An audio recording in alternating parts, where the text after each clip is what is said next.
মই দীক্ষিত শৰ্মা আৰু এই মুহূৰ্তৰ এটা ব্ৰেকিং নিউজ দিব ওলাইছো নাগৰিকত্ব সংশোধনী আইনক লৈ যেতাক প্ৰত্যাহ্বান জনোৱা হৈছিল সেই আইনক লৈ 31 অক্টোবৰত শুনানি হ'ব দেশৰ সৰ্বোচ্চ ন্যায়ালয়ত নাগৰিকত্ব সংশোধনী আইনৰ বিৰুদ্ধে আৰু অসাংবিধানিক বুলি আবেদন জনোৱা হৈছিল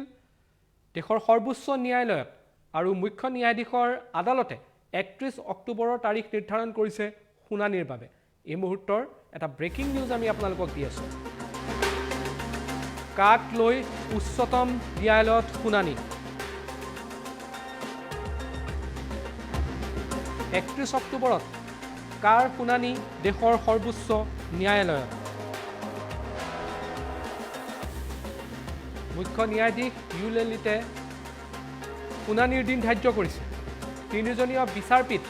গঠন কৰা হৈছে কাৰ শুনানিৰ বাবে 2019 চনৰ ডিসেম্বৰ মাহত সংসদে গৃহীত কৰিছিল নাগৰিকত্ব সংশোধনী আইন আৰু সংবিধানৰ পৰিপন্থী বুলি ন্যায়ালয়ৰ দ্বাৰস্থ হৈছিল বহু সংগঠন কাৰ শুনানি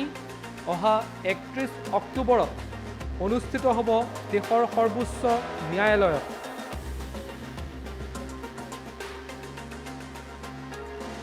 31 অক্টোবৰ তাৰিখ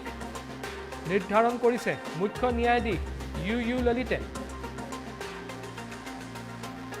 তিনিজনীয়া বিচাৰপীঠো গঠন কৰা হৈছে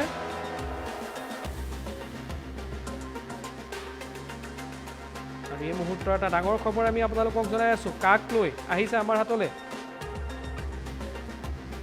31 অক্টোবৰত কাৰ শুনানি অনুষ্ঠিত হ'ব